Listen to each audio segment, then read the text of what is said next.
like to call the meeting to order. I'd like to welcome everybody and thank you all for being here tonight. And we will start off with the pledge.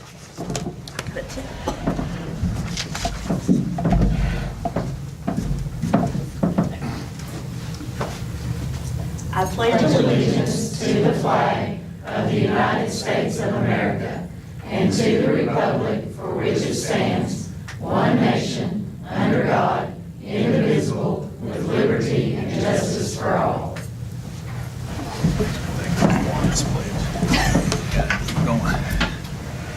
Just a reminder, there is a sign in if you'd like to sign in up here at the door.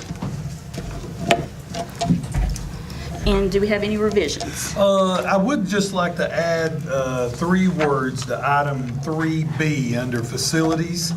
And just if you would, it says pending KDE approval and property acquisition. And that would be the motion we would be considering.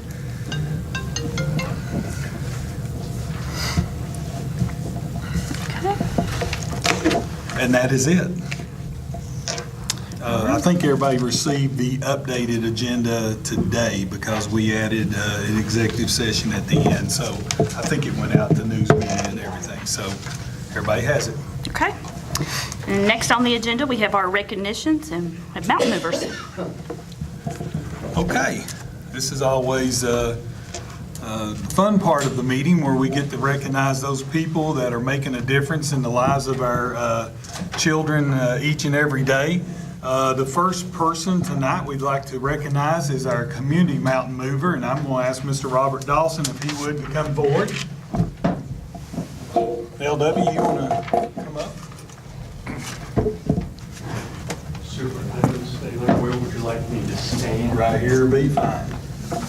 Mr. Beckley will present you. Just to give you a little bit of information about Mr. Dawson,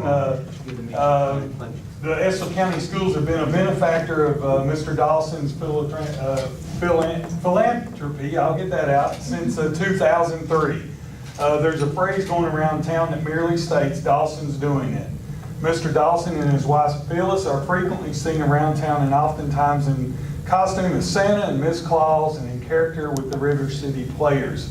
Mr. Dawson started portraying the Cat in the Hat and Johnny Appleseed 15 years ago in our schools, and the kids look forward to seeing him every chance they get. His love for the people and especially the children of Estill County is obvious, and the district appreciates everything he does for our students and staff. And not only does he do those things, he also supports our schools financially. So, Robert, we appreciate what you do for us each and every day. Mr. Baker. Sir. Thank you. Thank you, Mr. Baker. Now may I be dismissed? Well, before you go, I do have one other thing. We always present our mountain movers with a Medal of Excellence.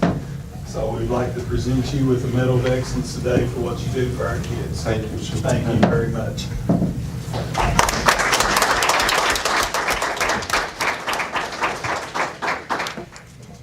Miss Jenny Jo, do this one. Our certified mountain mover is Miss Melissa Gross. Melissa has been an employee at Estill County Schools for 12 years, currently teaches at West Irvin, and she's been described by her peers as a dedicated teacher to her students and goes above and beyond the normal standards of a teacher. She's also described as exceptional when communicating with parents and families, and we're very appreciative for the job she does each and every day for our kids. Melissa, you too, I would like to present you with the Medal of Excellence. Thank you for what you do.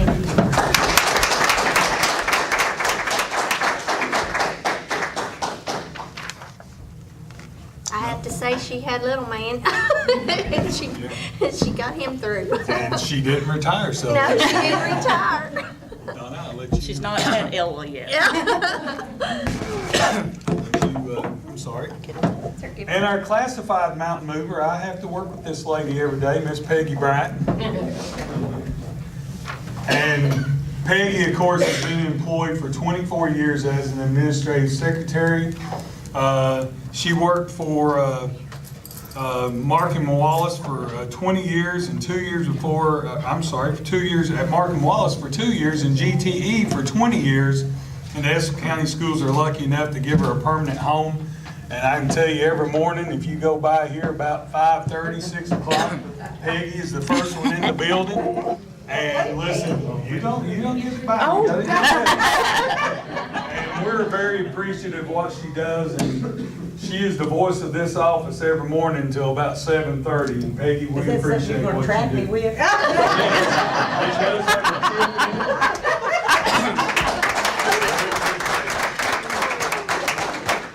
A lot of people have told me what they do with those is they use them as ornaments on their Christmas tree. And so if you put it on your tree, we'll know where to come and get our gift.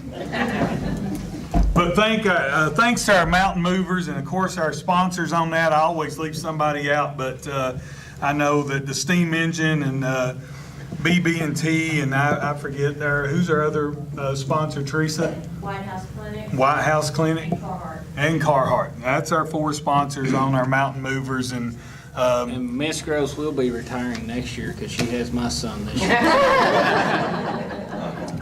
no comment. He'll be very happy. And poor Peggy's had to raise Carrot on. But thanks to all of you all for what you do for our kids. Okay, before we move on, if you guys want to leave, feel free. We don't mind. We'd love for you to stay, but we understand. You might be a little jealous. Bye, Miss Groves. Thank you, bye. Bye, Carrot. Text me tomorrow. He goes, we'll have to show. Let's go get Santa.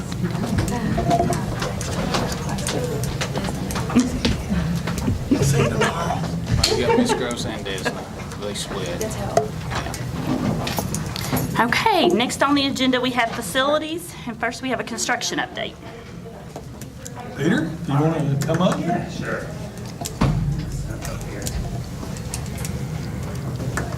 We'll put you behind the podium. There we go. So y'all know, Peter, not that Roland won't be back with us, but just so y'all know, Roland has actually, his wife has taken a job in California.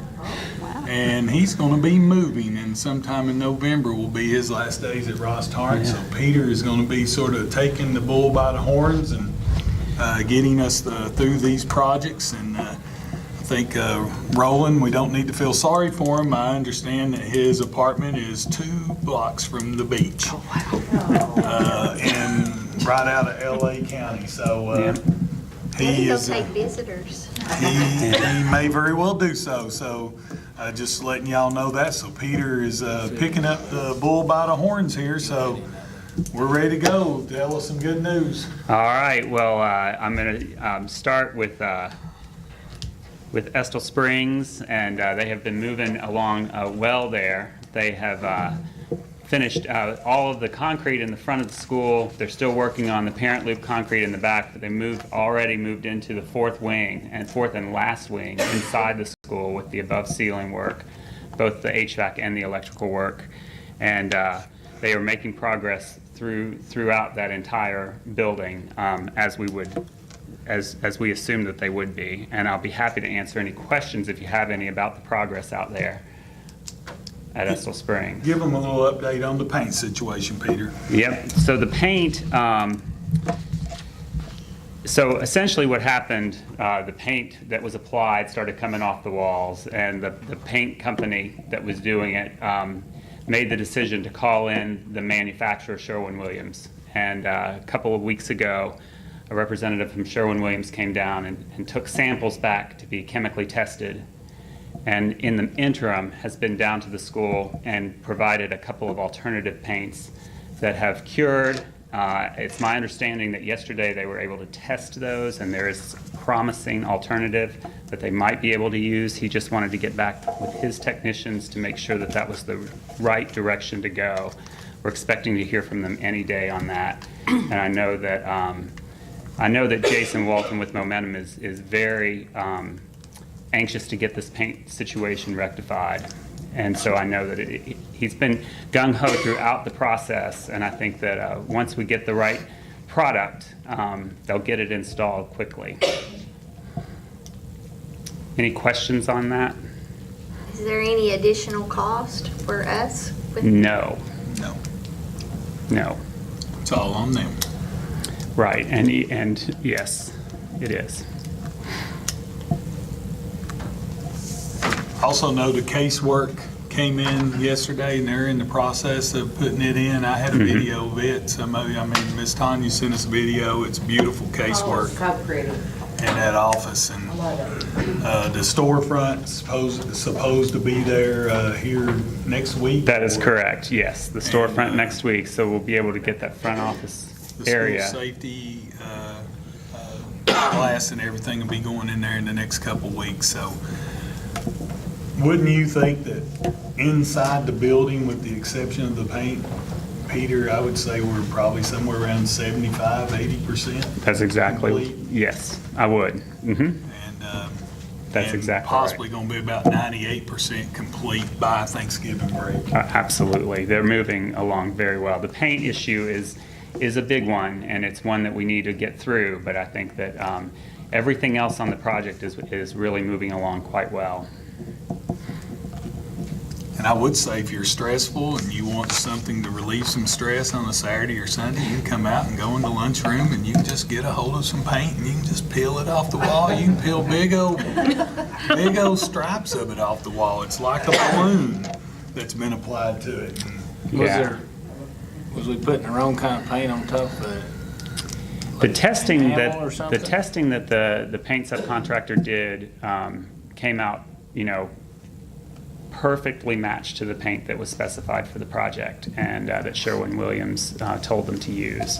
So that's why people were confused or not sure exactly what was up and why they wanted to test the paint, to make sure that the primers had been applied correctly, that the surface had been, treated the way that it needed to be before it was painted. So we'll just see what the result of that is.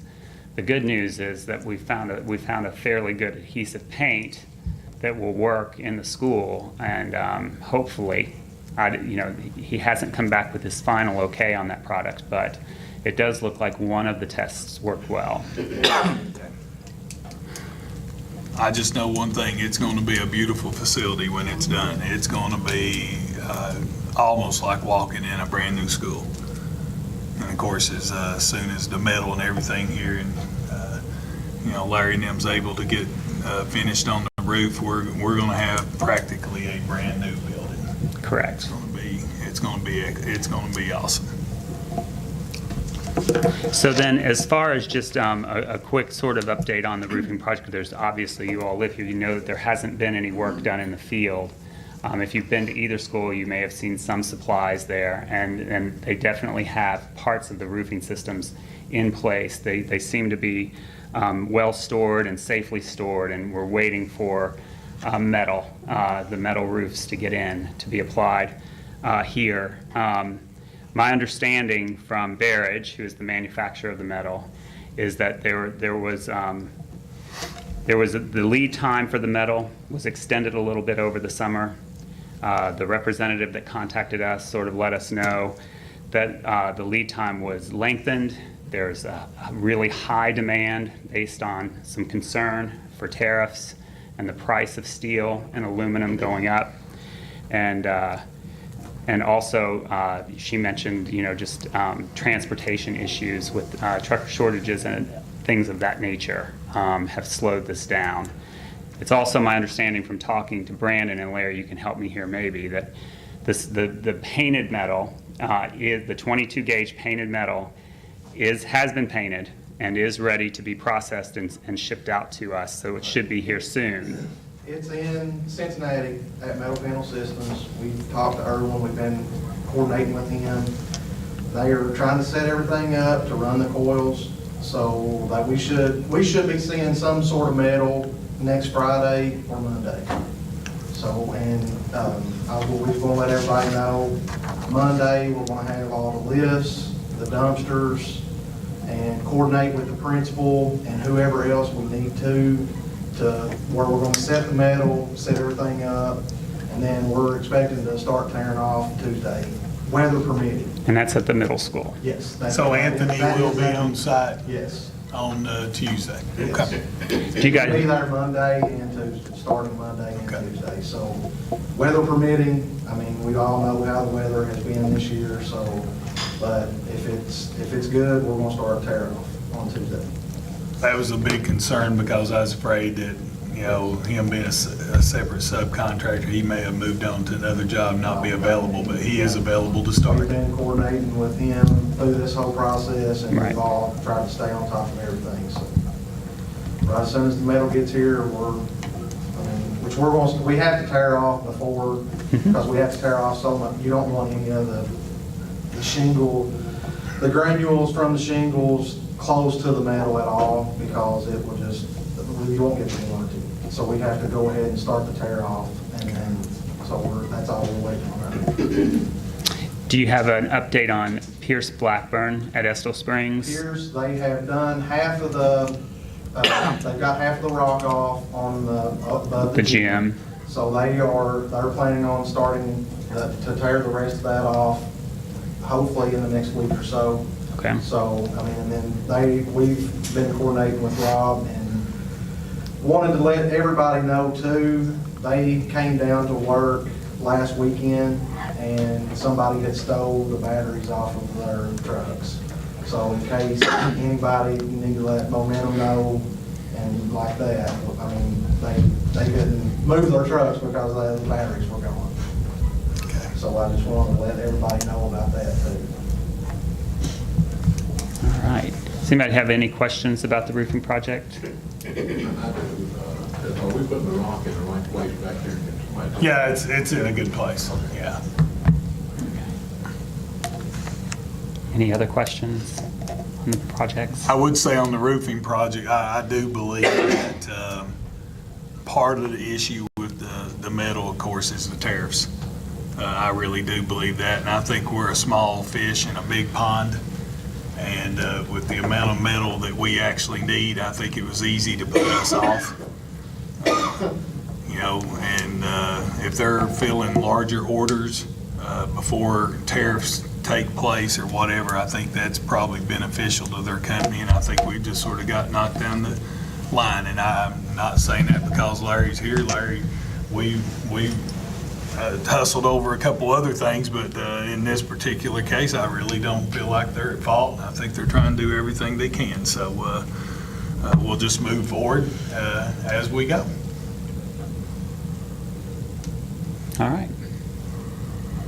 Do y'all want to go ahead and deal with items 1 and 2, and then we'll come back to the bus garage and give an update on the information there and talk about schematic design? Yeah, that probably would be best, if that's okay. Ron, just for you, I mean, item number 8 is approve the pay application and DPO summary for Estill Springs. That's item 1A, and my recommendation is to do so. Those are in your warrant.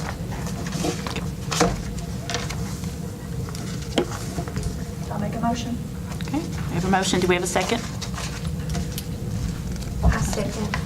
Any discussion? All in favor? Any opposed? Okay.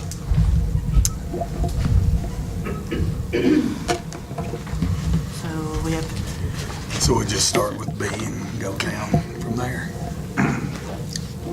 so we have the consideration and approval of change order number 3, the soil remediation, to consider approval of change order number 4, computer lab modifications, and then consideration and approval of change order number 5, the sprinkler system. And then E is consideration and approval of change order number 6, pending KED approval, main entry, storefront, and doors.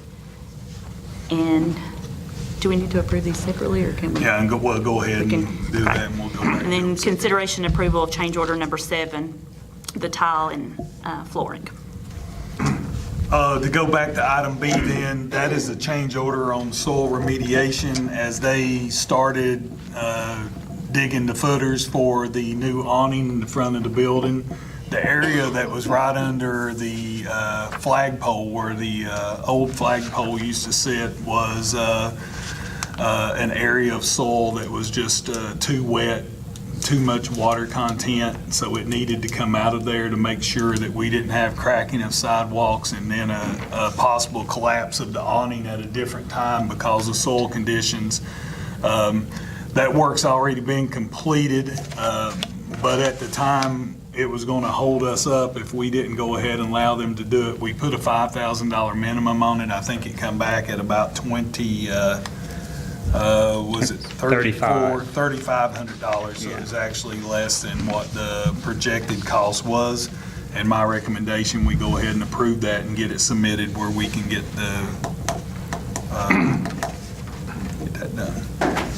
So this has already been completed. It's already been done, yes, sir. It would have held up the sidewalks, getting our parent entrance back open.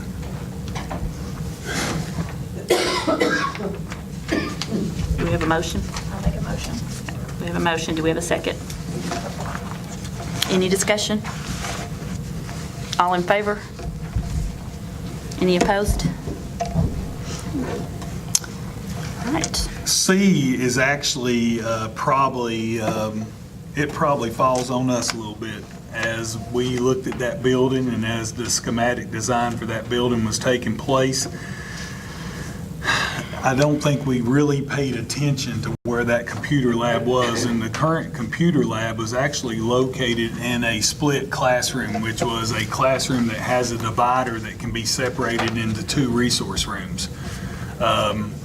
And on that particular wing, since it's going to be mainly an intervention wing, there is really a need for us to use that divider and split that classroom. So that computer lab probably should have been moved into the design phase, and it was just missed by us as we sit there and looked at it.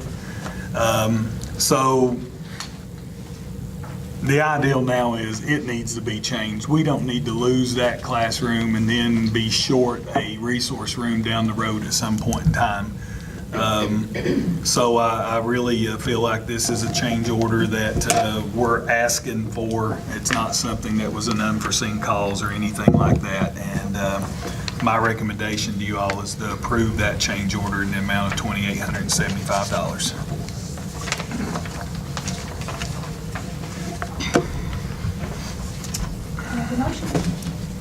We have a motion. Do we have a second? Okay. In discussion? All in favor? Anyone opposed? All right. Next is the sprinkler system.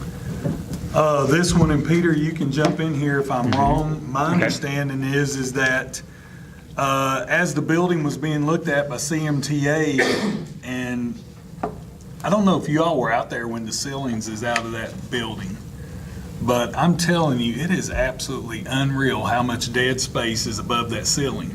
I mean, it's actually tall enough, there could be actually 2 floors in that part of the building. Well, previously, fire codes at that time didn't require sprinklers to be in the particular area that we're talking about now. So thus, when it was looked at, whether it's missed or a change in the fire code, whatever, we're gonna have to put sprinklers over top, additional sprinklers over top the library area, is my concern. It's not the library, it's the new mechanical room down on the corner. Yeah, and we have off to the build side of a the gym. wall to separate it from the library. That is area. correct. Or we would have to extend sprinklers above and beyond into the roof area. Exactly. That was the 2 options. Right. Well, the cheapest option was to build the firewall and sprinkle only the mezzanine instead of sprinkling the entire area up there, which is honestly dead space. And it was about half, wasn't it? I mean, the difference is It was. all of it Yeah, that was gonna, over yeah. 20-some thousand. The wall was a much more cost friendly option when we did this. And, you know, the sprinkler subcontractor was doing the work, and you know, he has codes that he has to adhere by to make sure that everyone's safe. And the sprinklers needed to be adjusted above this mechanical room, and the mechanical room needed to be separated from the rest of the school. And knock on wood,